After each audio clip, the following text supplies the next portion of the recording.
206, 207. That will be what your quiz will cover for Monday. Yeah.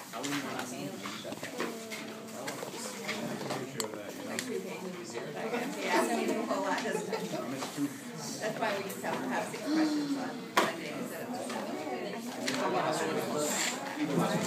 Yeah, we can. So 206 and 211. Alright, we don't have that many different models for the urinary system because almost everything shows some version of the same structure. So let me start off with this one right here. And we have several upright kidneys that you can look at the blood supply for. The renal capsule is different from the Bowman's capsule and glomerular capsule. The renal capsule is just the outside connective tissue covering of the kidney itself. Just like it'd be like that blue covering on the large kidney over there. The spleen has a capsule and lymph nodes have a capsule. Okay. Then the cortex is letter B on your diagram. So it's referencing the most superficial, just deep to the capsule. So this layer above the arcuate artery. All right. So over here we have a representation of a single renal pyramid. Here would be the arcuate artery and vein. So cortex is all of this area up here. So lecture, remember I was writing out a list of structures that we find in the cortex and the medulla and both. So everything you see out here is going to be found in the cortex. Again, that's indicated by the bar for B. The medulla is made up of the medullary pyramid. So all of the medullary pyramids here together will form a medulla. So that's A. There's a kind of a bar there, but it's all of those pyramids together. And A3 is showing the renal column. I didn't talk about that in lecture, and I don't typically test it, but you can see it right here. It's just where we have cortical tissue passing between the pyramids, and it's where we find the interlobar arteries. Okay? So some of the kidneys, the 2 pyramids are so close together, there's no renal column indicated. But it's cortical tissue that you find between those 2 areas. So that is A sub 3. An individual renal pyramid is A2. The papilla is, so this is actually a 3-dimensional structure. So take the Egyptian pyramids and kind of round the corners. And here would be the base of the pyramid, and the apex of the pyramid is the papilla. Okay, so the tip of each renal pyramid is the papilla. And each papilla is inserted into a minor calyx. Hence, the ducts that open at the end of the papilla are called papillary ducts. All right. So a renal papilla is H. A minor calyx is D.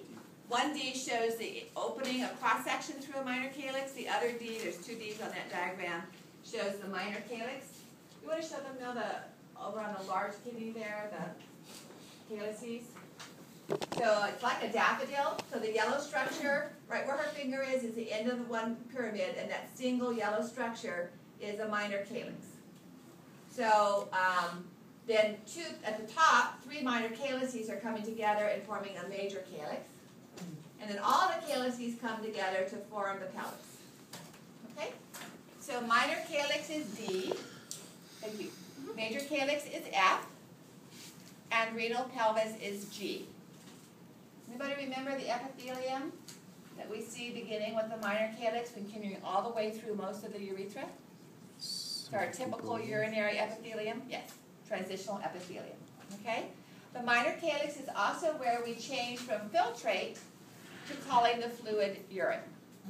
So if it's in the minor calyx or any structure distal to that, it's going to be urine. If it's in the collecting duct or capillary duct, it's still filtrate. All right, so our blood vessels.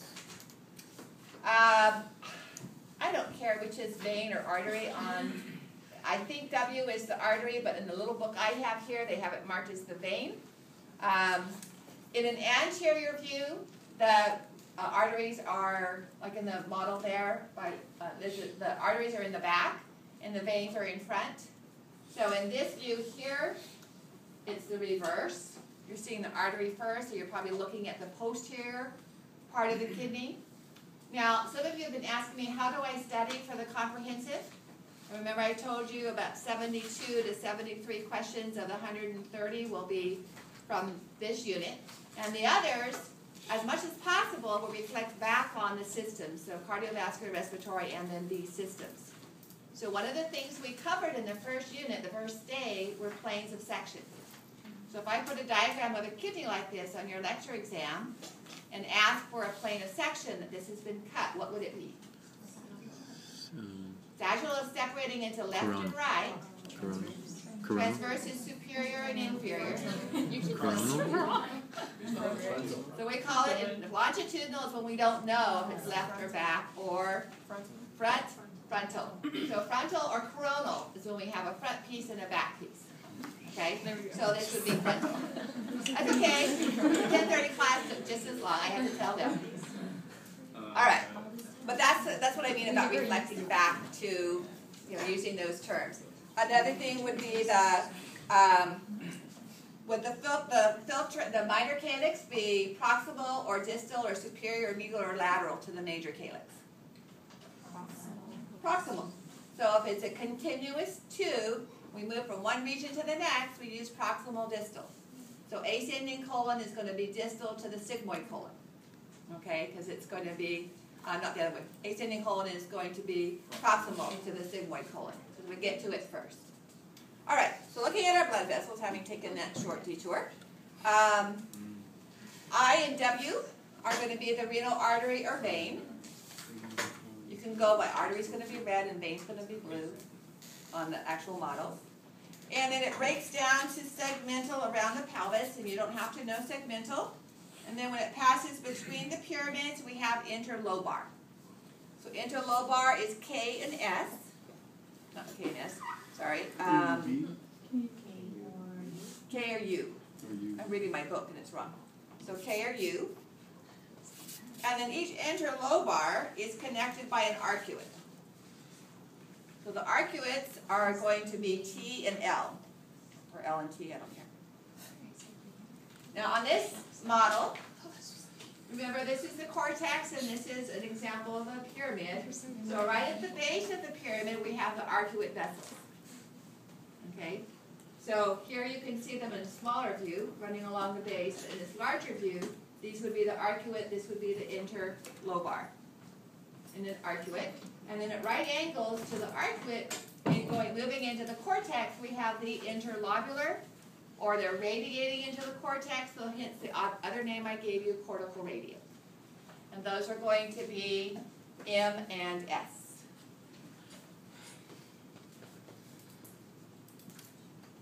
Okay, coming off the interlobular, we have the afferent arterial. So I'm going to move to a different model here that makes it a little bit clearer. This is kind of scary for some people with all the colors. So you just have to get oriented. Remember on the sheep heart, if you knew that it was the left ventricle, the chamber above that was the left atrium, and the large vessel leaving it was the aorta, and so on. So if you understand where you are on this, then you just follow each structure sequentially, whether it's a blood vessel or part of the nephron. So just to get you started, these vessels here are the arcuate vessels. This is like I drew on the board this morning. So arcuate artery and arcuate vein. That means this region is the medulla, and this region is the cortex.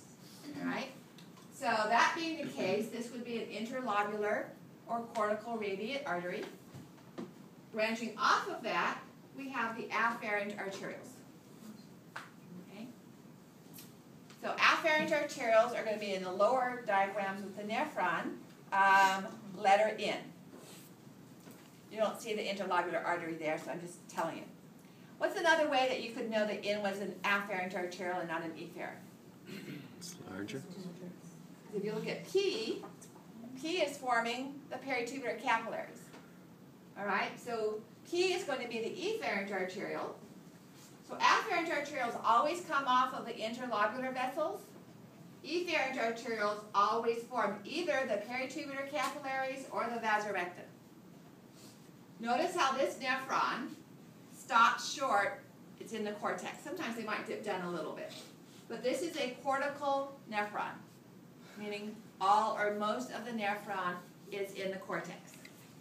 For all of those types of nephrons, efferent arteriole leaving the capsule will always form a peritubular capillary.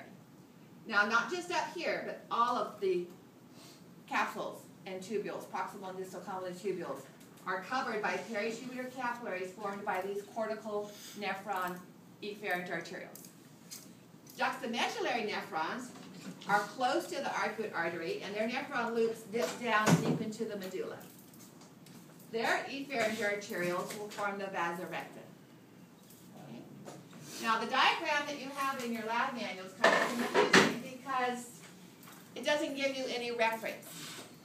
So V is supposed to be a cortical nephron. Draw in an arcuate artery down near the nephron loop to indicate that the nephron is above the medulla. W is supposed to be a juxtamedullary nephron.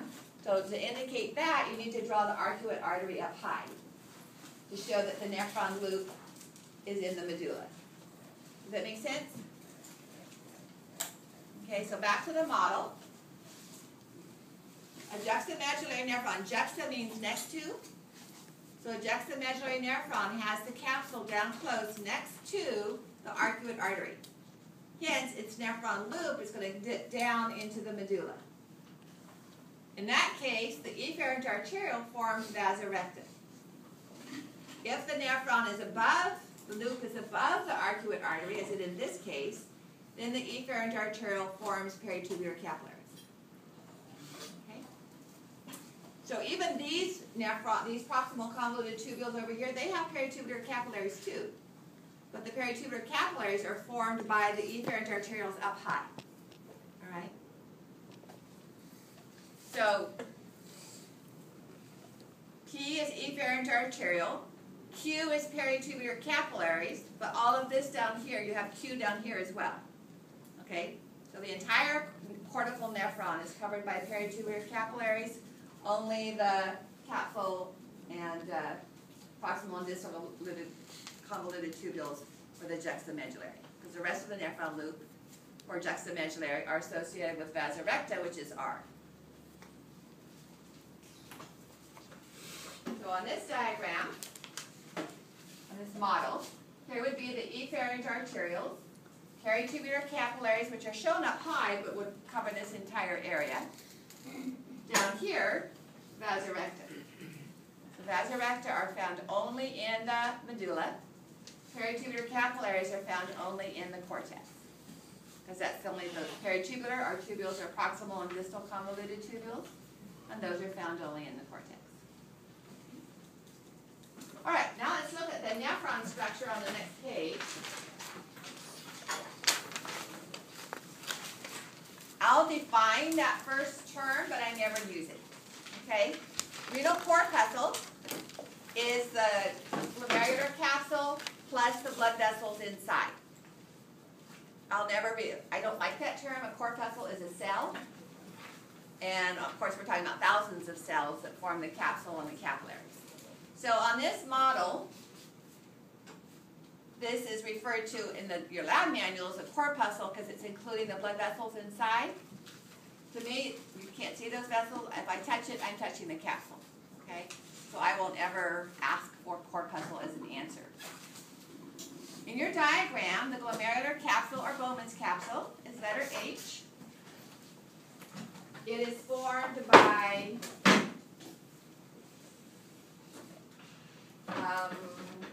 what's this? We're back to that balloon concept again.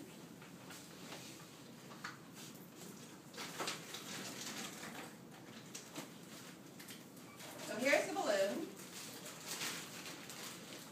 Okay, plastic bag. Here would be, what is we use capillaries?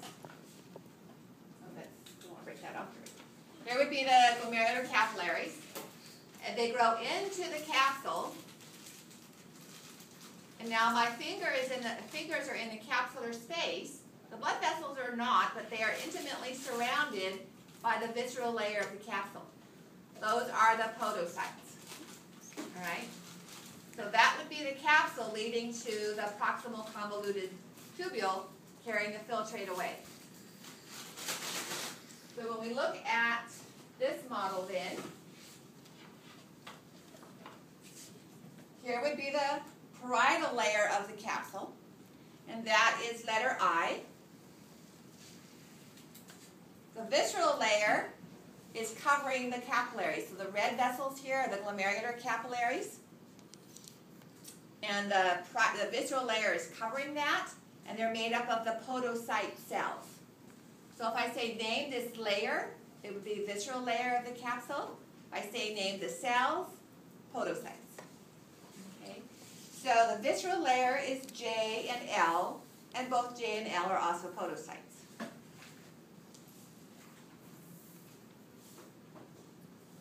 The capsular space then is the first space that the filtrate is created. So the fluid of the blood without the large proteins and cells is pushed out the pores of the capillaries between the filtration slits of the pedicels, and now that fluid is in the capsular space. And that capsular space is, where am I here? Letter K. That's the first time we call it filtrate. So when it's in the capillaries, it's blood. Now that it's in the capsular space, throughout the nephron, collecting duct, papillary duct, that entire location, it's filtrate. Once it leaves the papillary duct and goes into the minor calyx, then we can call it urine. All right, so leaving the capsule, attached to the capsule at the beginning, we have the proximal convoluted tubule. Proximal meaning closest to point of origin. That would be the capsule. So letter B at the top of the page is the proximal convoluted tubule. Then it forms the descending limb of the nephron loop.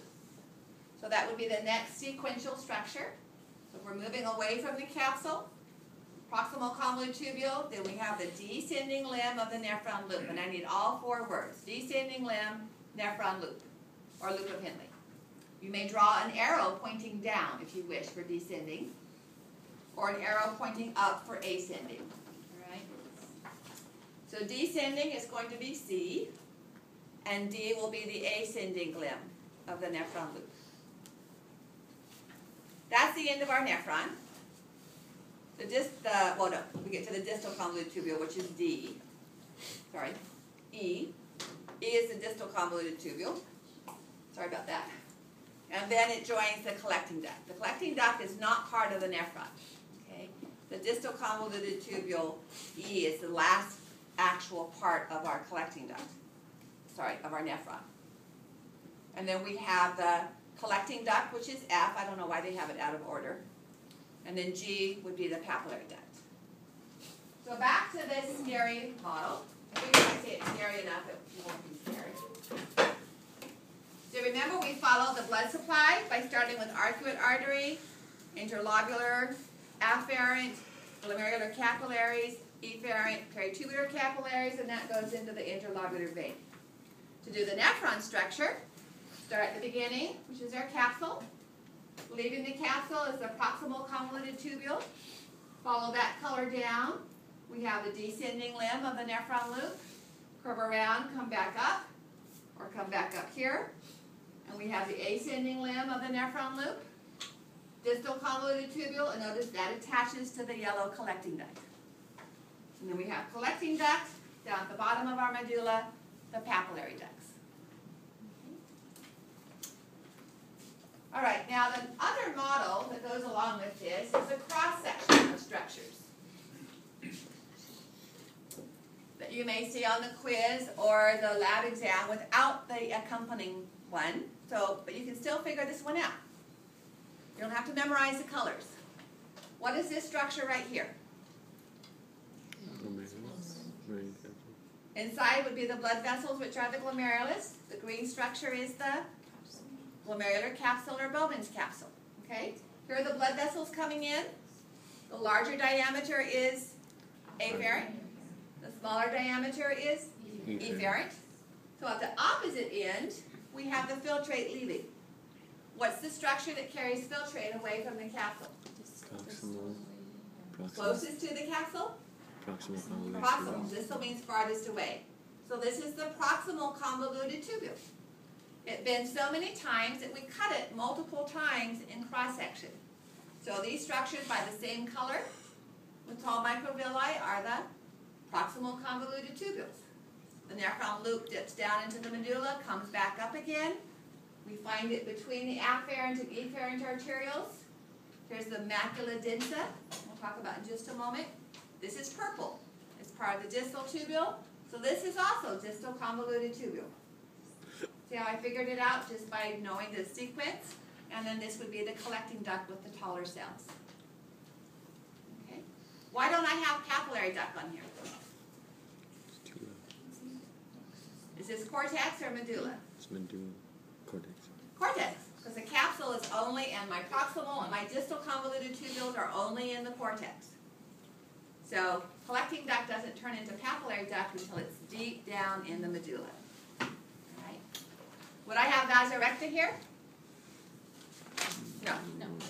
But I could have peritubular capillaries, because I also find those in the cortex.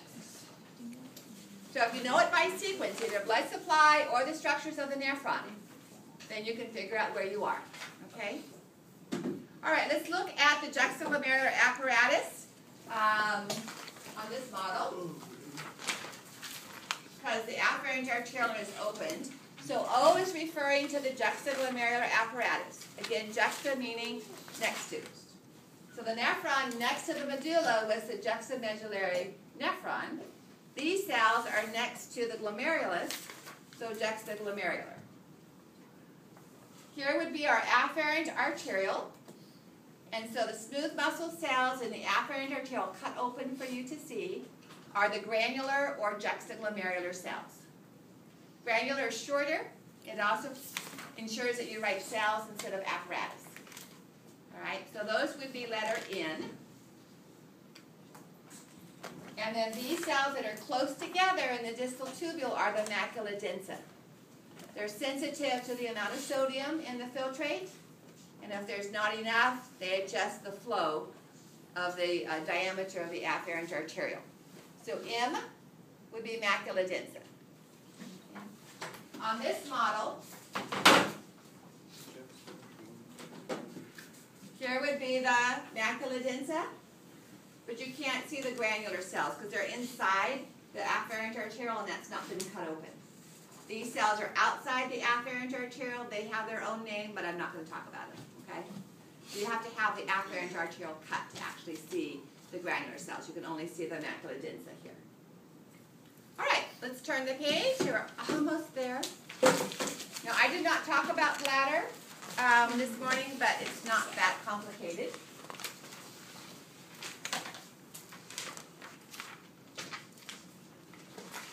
So, kidney, I think you can figure that out, is A. We have a pair of tubes that carry the urine from the kidney to the bladder. Those are the ureters. So letter B. All of these are retroperitoneal. C is the bladder. And to differentiate it from gallbladder, urinary bladder. On the inside, the mucosa is thrown into folds, same term that we use for the stomach, the rugae. The two ureters enter at the back of the bladder at an angle that creates a natural valve. So we see there are two openings at letter H. Those are the ureteral openings. And then the single vessel that carries urine away from the bladder to the external opening is the urethra. So between the two ureteral openings and the urethra, we have no rugae. It's smooth, and that's known as the trigone, or letter G. Here's another example where we give a name to smooth muscle. Remember, we call the tracheal smooth muscle trachealis? All right. We don't call this urinary bladderalis. Detrusor. And that's letter E. So when you go to the bathroom, I never remember if urine is number 1 or number 2. But anyway, when you go to the bathroom and you pee, or void, or micturate, or it's all words for urinating, the detrusor muscle contracts, and the internal and external sphincters relax. So is the contraction of that detrusor going to be parasympathetic or sympathetic? Sympathetic. It's actually parasympathetic. I know it's confusing as you think you're so scared you wet your pants. Okay, and that's kind of, it's not very well understood. The best answer I got for that is the blood vessels constrict under sympathetic, and therefore the innervation to the muscle loses its oxygenation and function and relaxes as a result of that. But not everybody agrees with that. But the parasympathetic fibers cause the bladder muscle to contract, and that increases pressure and pushes the urine out. Okay? But the sphincter muscles would be inhibited to open up. We have, like we did with the digestive tract, we have an internal urethral sphincter, which is just a ring of detrusor muscles. That's autonomic as well. And then we have the urogenital diaphragm, which is I, and that's skeletal muscle. It's also known as the external urethral sphincter and deep transverse perineal muscle. We'll cover that to some degree on Monday, but I'll show it to you here. So this is the male, obviously. Well, that'll roll your background and reproductive anatomy, but it's the male. Here's the urethra. We'll learn the three parts to the urethra in the male. The female, it's just called urethra. And right here, this red band is a urogenital diaphragm. Okay? It actually fills in the pubic angle.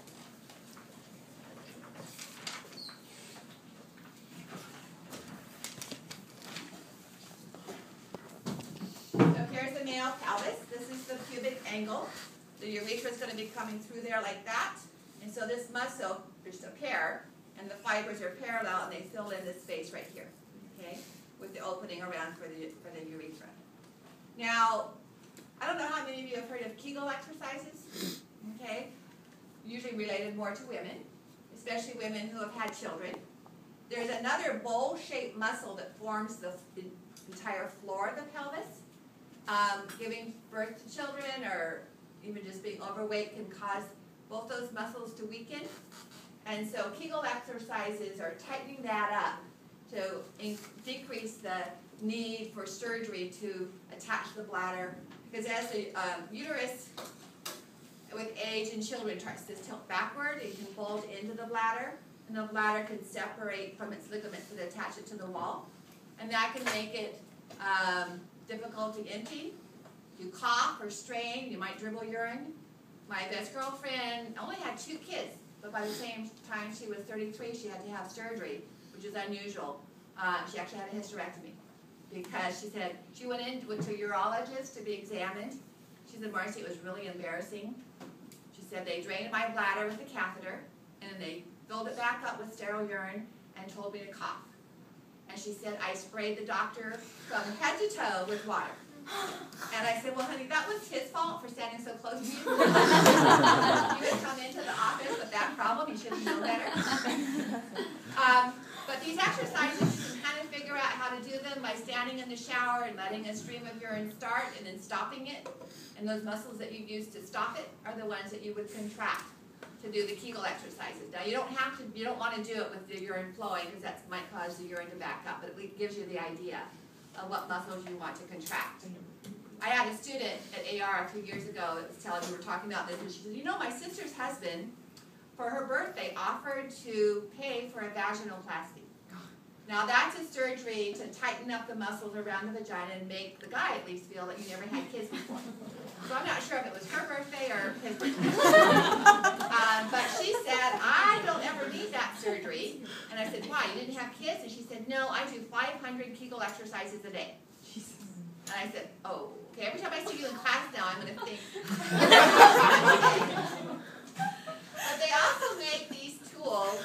I'm doing it much bigger than they are. They have a small ball and then a bigger ball and then a bigger ball that you can place in your vagina if you're a female, obviously. And you start with the bigger size and try to contract and see if you can have resistance against pulling it out. They make them out of silver metal. They're really smooth. So, I mean, it would help if they would make them rough and you'd have some kind of resistance. But anyway, I have heard of women who do this so regularly that you could put a pencil in your vagina and they can tighten down and you can't pull the pencil out. Why I would ever want to put a pencil in my vagina? But anyway. We'll talk about the muscles and that structure. But your genital diaphragm is the last structure on page 211. We'll see it better next week. Alrighty.